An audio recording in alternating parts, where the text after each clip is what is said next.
All right, good evening, everyone. My name is Michelle Beckering, and I'm the director of the Women's Democracy Network here at the International Republican Institute. On behalf of myself, the leadership of the International Republican Institute, and the entire WDN team, it is our honor to welcome you to tonight's event. Tonight's award dinner is in honor of Jeane J. Kirkpatrick, a trailblazer for women in politics and international affairs. Dr. Kirkpatrick was the first woman appointed to serve as permanent representative of the United States to the United Nations and as a member of President Reagan's cabinet as well as National Security Council. Our annual Jeane J. Kirkpatrick Award salutes women who, in the tradition of Dr. Kirkpatrick, made an outstanding contribution to the advancement of women in politics and civil society. Tonight, we are honored to have two such awardees, the Honorable Frances Fragos Townsend and the Honorable Sherry Rehman from Pakistan. As a board member at IRI, Dr. Kirkpatrick was also a strong proponent of IRI's women's programming, as well as the establishment of the Women's Democracy Network, or WDN. WDN was established in March 2006 to create a global network of women who are interested in political and civic activism. Through this network, WDN links women activists with their peers in other countries who share similar struggles in order that they might encourage one another and share best practices and tools for empowerment. WDN also works to increase the capacity of our membership by conducting targeted skills building trainings, as well as by issuing small subgrants for nascent women's organizations. In only 5 years, the network has grown quickly, and today WDN is active in 48 countries and has 12 established country chapters. WDN is member-driven, and we are proud of the accomplishment of our members. And tonight, I want to highlight one such accomplishment and member to you. This is Ms. Salima Ahmed from Bangladesh.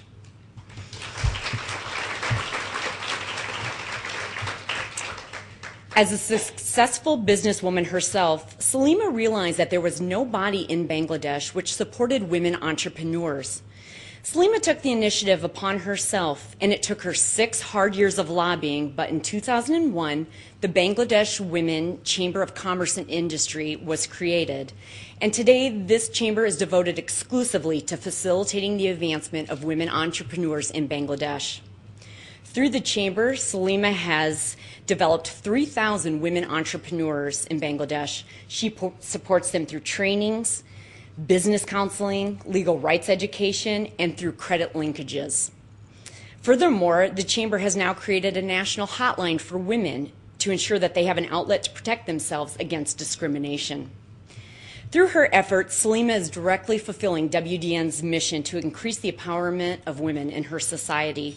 And we are proud to have Salima with us here this evening as part of WDN's annual International Women's Day Conference. Salima is joined tonight by 15 other remarkable women, each with their own story to tell, and I really do hope you enjoy speaking to them over dinner this evening. I will now ask each delegate to stand, please, as I introduce you, and I would ask that the audience please hold your applause until I have announced all of the participants. We first have Salima Ahmed from Bangladesh, Rana El Dabas from Jordan, Danny Aoun from Cambodia, Najina Azizov from Moldova, Adela Barisa Fazlagic from Bosnia and Herzegovina, Patricia Chin from Guatemala, Olga Karic from Belarus, Miriam Lexman from Slovakia, Susan Menjeni from Kenya, Tagun Museva from Kyrgyzstan, Nadine Saba from Lebanon, Matilda Terraza from Guatemala,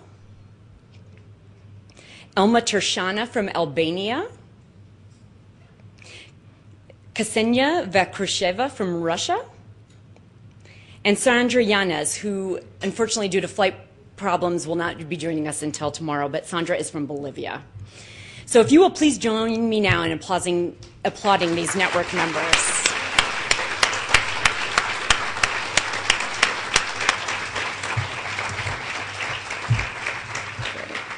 Thank you, ladies. You may now be seated. I now have the distinct pleasure of introducing Judy Van Rest, Executive Vice President of IRI and the creator of the Women's Democracy Network here at IRI.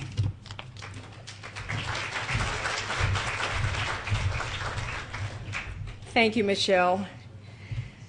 I echo Michelle's warm welcome to you all, and very happy to see a lot of familiar faces, and appreciate the fact that many of you slugged your way through the rain. Some folks are still stuck in the airport, I think. So, at any rate, very glad that you're here. Before we begin with the program, I'd like to recognize a few other people with us tonight. We are fortunate to have with us several ambassadors from Bulgaria, Croatia, Guatemala, Iraq, the Kyrgyz Republic, Lithuania, Senegal, and Zambia. Also present is Serbia's Minister of Telecommunications and Acting Minister of Economy, Jasna Matic. I would also like to note IRI board members who have contributed so much of their time and talent to making the Women's Democracy Network a success. Janet Mullins-Grissom, Gail Bird, Allison Fortier, Connie Newman, and Cheryl Halpern, who is again generously providing a scholarship to a promising international woman to attend the Women's Campaign School at Yale University this year. Due to last-minute scheduling issues, we are going to do the program a little differently this evening. We're going to split up the awards presentations, so please feel free to start with your salads, and we'll serve dinner after the first award. I know you're hungry. Tonight, in memory of Jeane Kirkpatrick, we are honoring two extraordinary women who, through their careers in public service, have been fearless vocal advocates of women's rights throughout the world. Though their careers have taken different paths, they both focus on aspects of combating terrorism and ensuring security. The first woman is Sherry Rehman, member of Pakistan's parliament, ranking member of the National Security Committee, and co-founder and president of the Jinnah Institute, a think tank that focuses on security, democracy, and governance issues. She is also an award-winning journalist and is a staunch defender of human rights. Sherry could not be with us tonight and sends her greetings and thanks to all of you, as you will hear shortly. She asked that Ambassador Shirin Tahir Khalil accept the award on her behalf. Ambassador Tahir Khalil herself has been a leader in women's rights, serving President George W. Bush's administration as Senior Advisor for Women's Empowerment for Secretary of State Condoleezza Rice.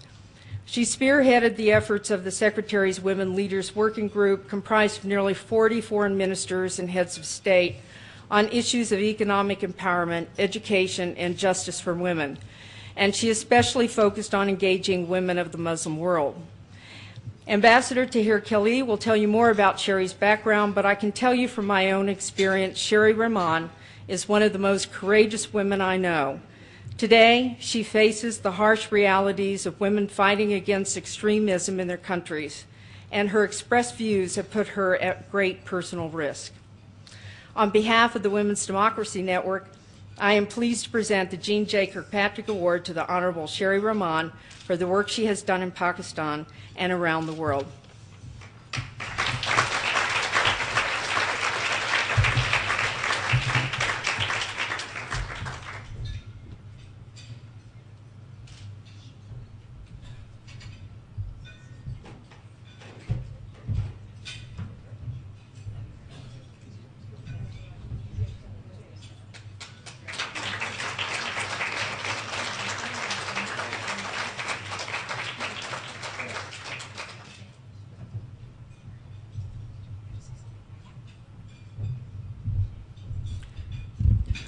Thank you, Judy. Good evening. I'm obviously not Sherry Rehman. If I were, I'd be 100 pounds lighter, as you can tell from the video that you're going to see.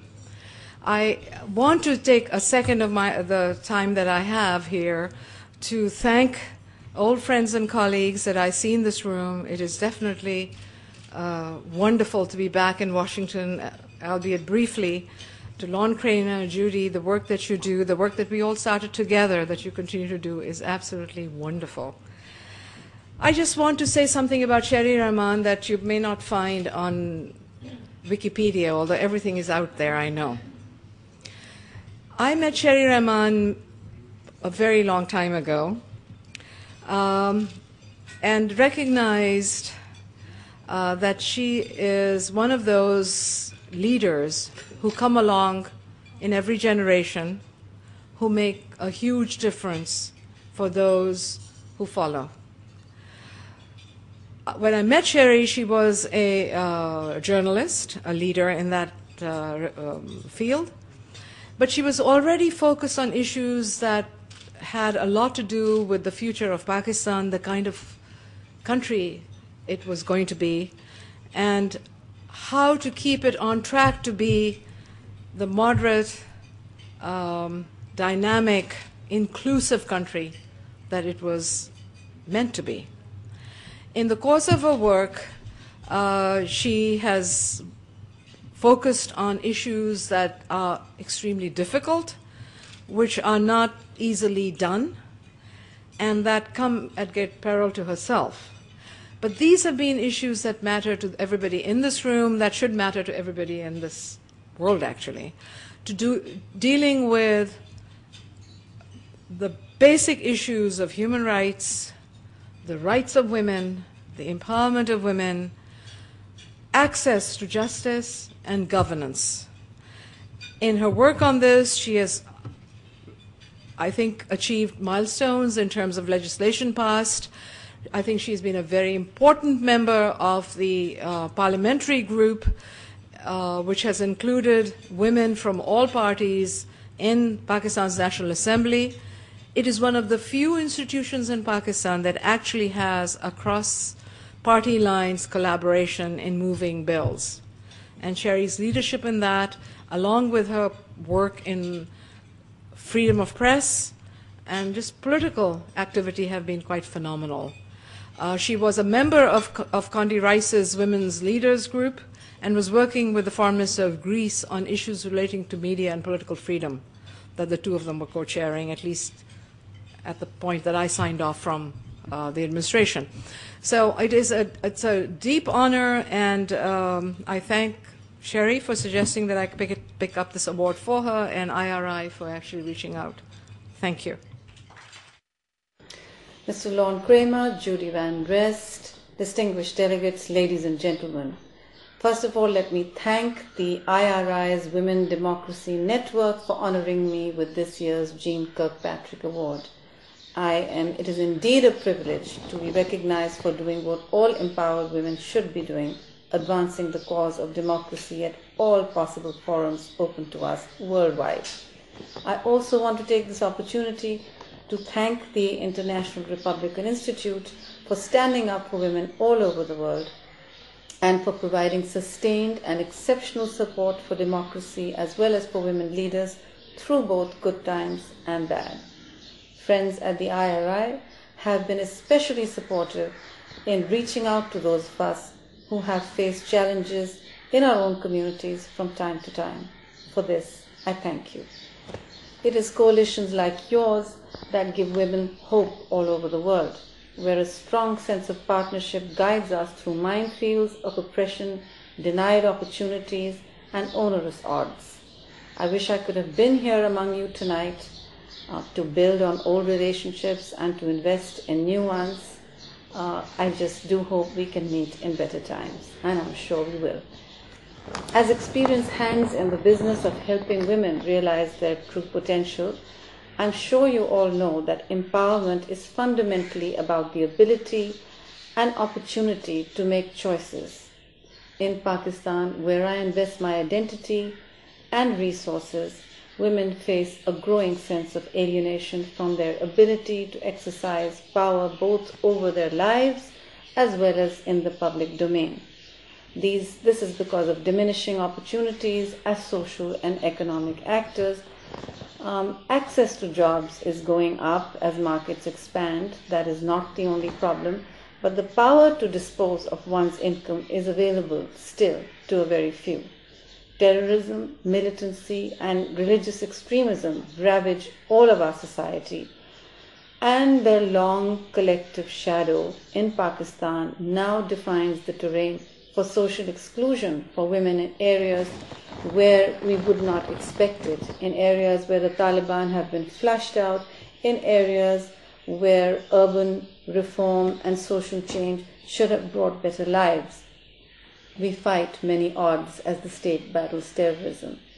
A breakdown in the architecture of laws and challenges to state writ means that women's rights suffer a downslide.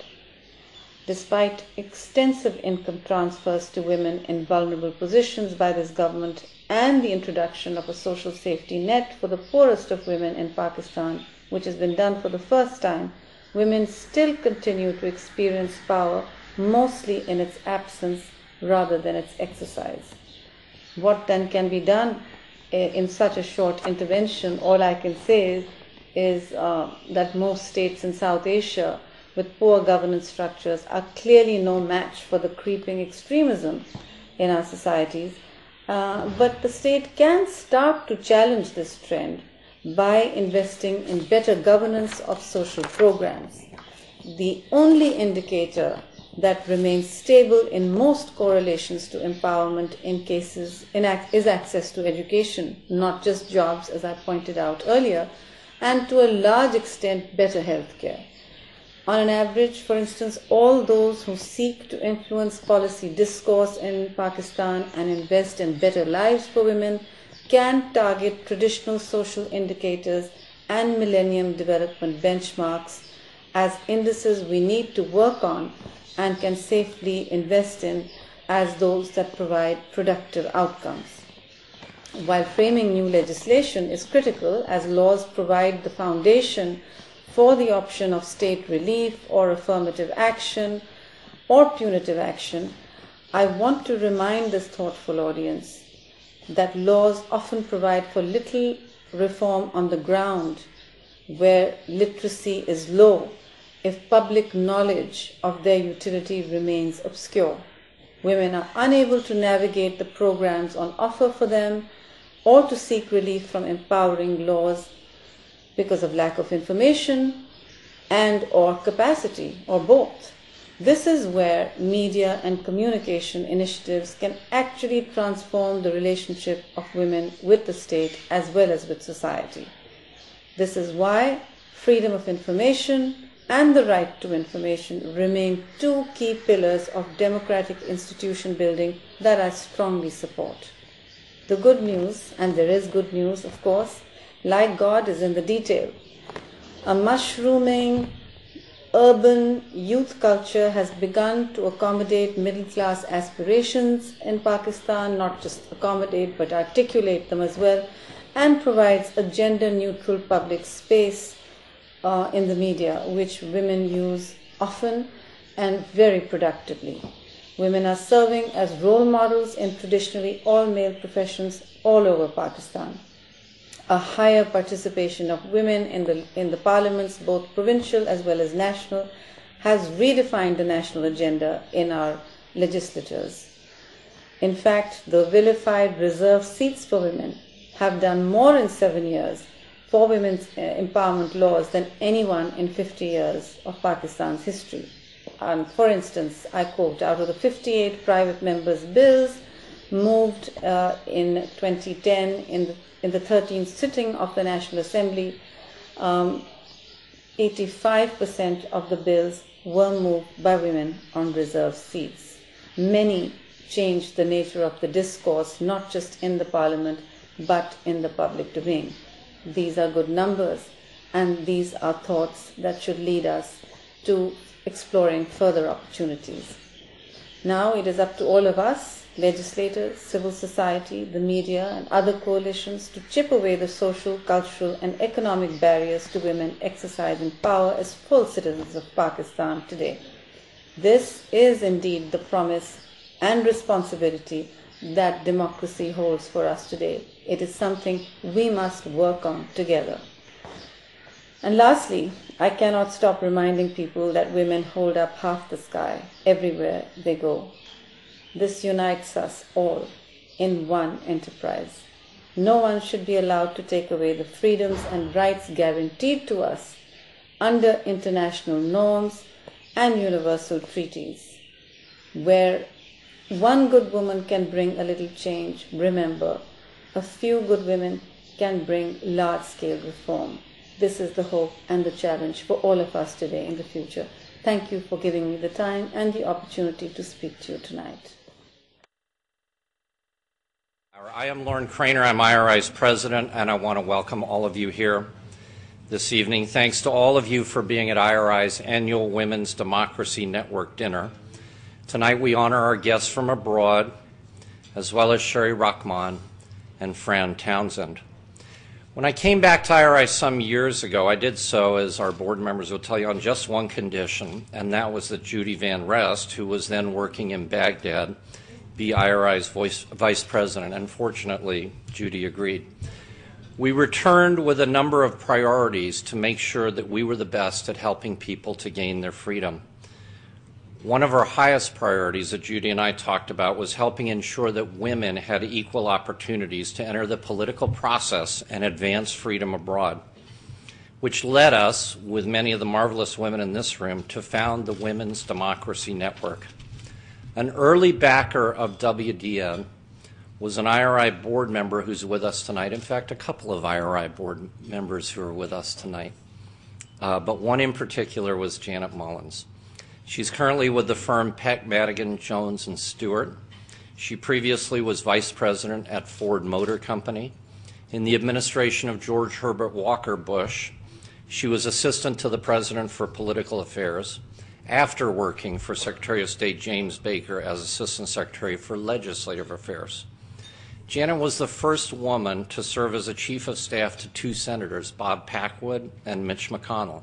In between, in 1994, she was Senator McConnell's Senate campaign manager when he was the only challenger to defeat an incumbent.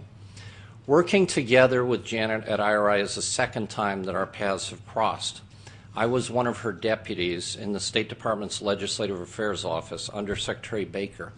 I have to tell you, close your ears, Janet, that Janet was the toughest boss I ever had. But she was the one from whom I learned the most. I saw her make thousands of political decisions in those 3 years.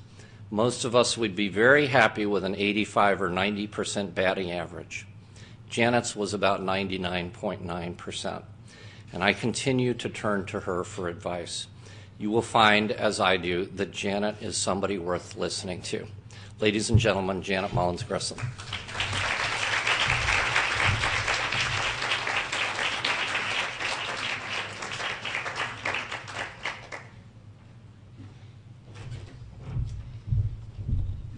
Thank you, Lauren. I'm not worthy. I'm here to present the award to Fran Townsend, but before I do that, I want to add my thanks and congratulations to Judy Van Rest. The dinner tonight, the Women's Democracy Network, was her vision, her idea. She birthed it, she grew it, and she has continued to nurture it these past five years. And we all are, as members of the board of the IRI, incredibly proud of the work that you do at the IRI, and of course, proud of the work that our leader, Lauren Craner, does at the IRI. So, to both of you, congratulations. It is my distinct honor to introduce Frances Fragos Townsend, who is the 2011 recipient of IRI's Jeane J. Kirkpatrick Award. Fran is today Senior Vice President of Worldwide Government, Legal, and Business Affairs, get that right? At McAndrews and Forbes Holding, Inc., which manages companies as diverse as biotech, entertainment, cosmetics, and military equipment. Think about that. Not quite sure how it all fits together, but it does. If you are a cable news junkie, as am I, you will know Fran's voice and her face from her frequent appearances as an expert contributor to CNN, MSNBC, Fox, and frankly all of the networks as she comments on security issues. In fact, Fran is one of those increasingly rare contributors to the national dialogue who truly knows of which she speaks. Let me tell you a bit about Fran's impressive career. An attorney, we won't hold that against you. She began her prosecutorial career in 1985 as an assistant DA in Brooklyn, New York. And I can hear just a little bit of Brooklyn still. In '88, she joined the U.S. Attorney's Office for the Southern District of New York, where she focused on international organized crime and white-collar crime cases. It says to me that she spent a lot of time with the bad guys. She served as Assistant Commandant for Intelligence in the U.S. Coast Guard, and she served as Deputy National Security Advisor for Combating Terrorism under President George H.W. Bush. She chaired the White House Homeland Security Council as well. Throughout her distinguished career in public service, Fran has strongly supported and advocated for women's public and political engagement. During her time at the White House, she met with women throughout the Middle East, doctors and entrepreneurs in Saudi Arabia, women running for elective office in Iraq, female military officers in Jordan and the UAE, and female counter-narcotics officers in Afghanistan. In short, she has been a role model and a mentor for women in public service throughout her career. And Fran has long been supportive of the work we do at the IRI. Just last year, Fran moderated a panel for the Women in the World conference regarding the critical role of women and women's rights for the future of Afghanistan. Now in the private sector, Fran continues to be a role model for us all. She is an unabashed supporter of women's rights throughout the world and has supported the Women's Democracy Network from its beginning. The board of the International Republican Institute, our chairman, Senator John McCain, and the Women's Democracy Network salute you, Fran, and present you tonight with the 2011 Jeane J. Kirkpatrick Award. Please join me in congratulating Fran Townsend.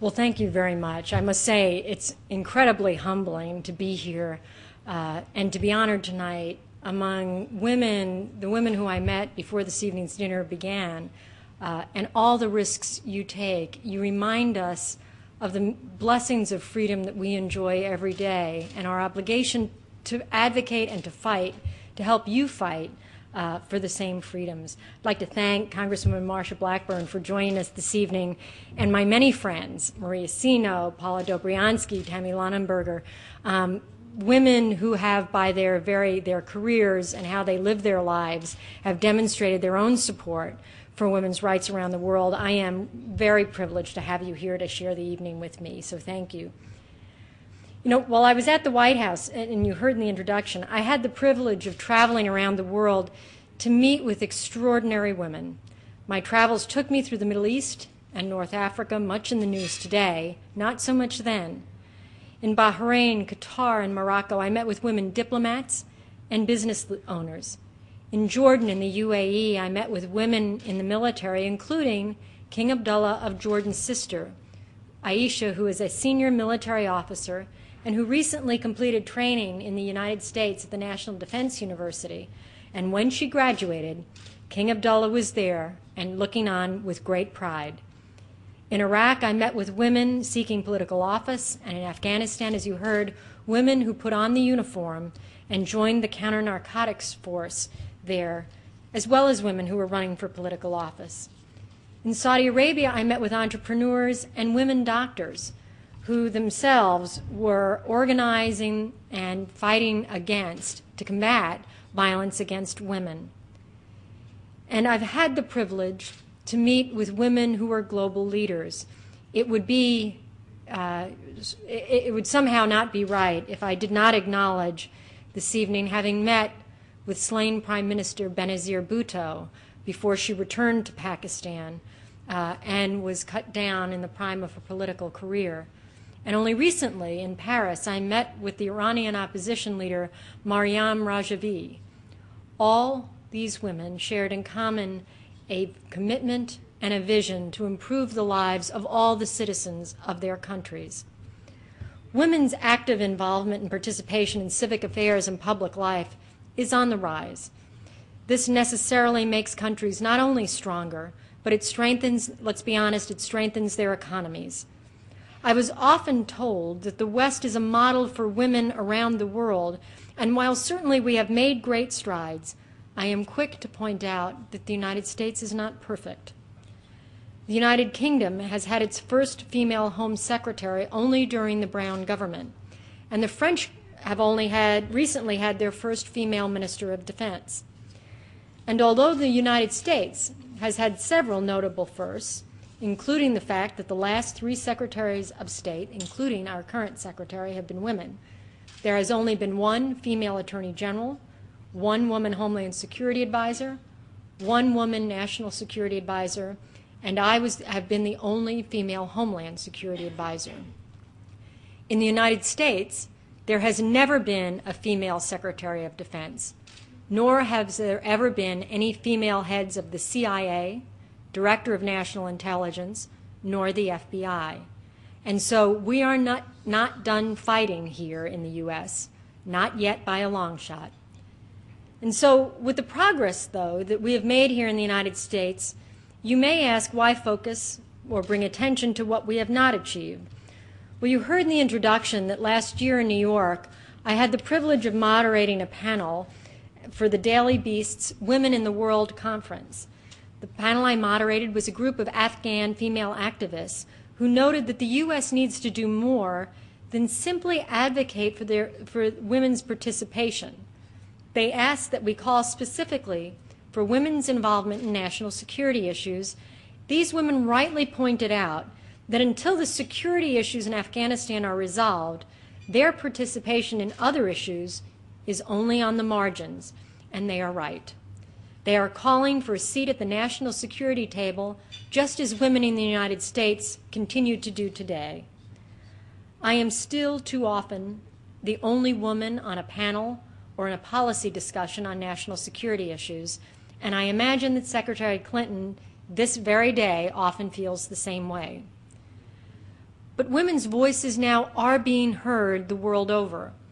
For example, who will forget the mother in Tunisia whose son, the fruit seller, lit himself on fire and sparked the revolution that continues today? The dignity, pride, and sorrow in her voice has moved all who have heard her. The women in Egypt and Bahrain who marched and slept in Tahrir Square and Pearl Circle, carrying their children with them. And in Libya, the woman interviewed by Anderson Cooper last Thursday, her voice filled with fear, frustration, and desperation. Anderson asked her, "If you are frightened of the regime, why are you taking the risk to speak out and report?" And while not a quote, in essence what she replied was, "Gaddafi has said he would kill us, and that is what he was doing. The world must know. That means we have nothing left to lose. The world must know." These women inspire us with their courage, their perseverance, and their tenacity. Their voices are a call to action, and the Women's Democracy Network is a vehicle that over the years has delivered the assistance and expertise that these women require around the world. Tonight, each of us must recommit ourselves on behalf of these women around the world who are in crisis and desperate need. We who enjoy democratic freedom, prosperity, and participation share a responsibility to help them. Before I close, I feel compelled to address a sensitive issue that for too long we have failed to address directly. I anticipate there will be some tonight who feel that on this evening of celebration I too should have remained silent, and to them I will not apologize, but I hope to persuade you. As we sit here tonight, there are women in dangerous places around the world, and even here in the U.S., where the forces of evil and opposition, both in the privacy of homes and in public spaces, will use rape to intimidate and oppress women. Call it what you will on television and in polite company, sexual assault, sexual violence. But if we eschew the word rape because it makes us uncomfortable, we are wrong. Rape is not a sexual act. Let us be honest and let us be clear. It is a crime of violence, it is an assertion of power and intimidation, and it is a tool of oppression. When a female Western journalist like Lara Logan of CBS is attacked, it is meant to silence and intimidate all women and to remind us all that we are not safe.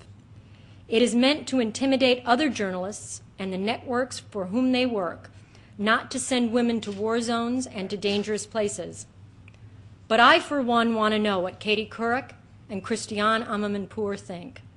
I want to hear from Arwa Damon, my colleague at CNN, about what she is seeing. I want no state, no government, and no corporation to become a paternal proxy deciding when and where I will be safe. If those institutions wish to protect me, then they must speak out and demand that those who are guilty of such crimes are prosecuted and jailed. Allow me to close on a positive note. Congratulations to Sherry Rehman. I am humbled to share this evening with her and hope to meet her someday when safety and freedom, her safety and freedom, are assured. I cannot help but note that in her video statement to us, we could hear birds singing the song of freedom and hope that someday she will hear that song here. My particular congratulations to Lauren and Judy Van Rest for the important work that you do each and every day and for the enormous privilege of being with you this evening. I humbly accept such an honor only on behalf of those women I have spoken of around the world who this very night are fighting for freedom and fighting to be heard. To them I say, we hear you, the world hears you, and we will fight with you. Thank you.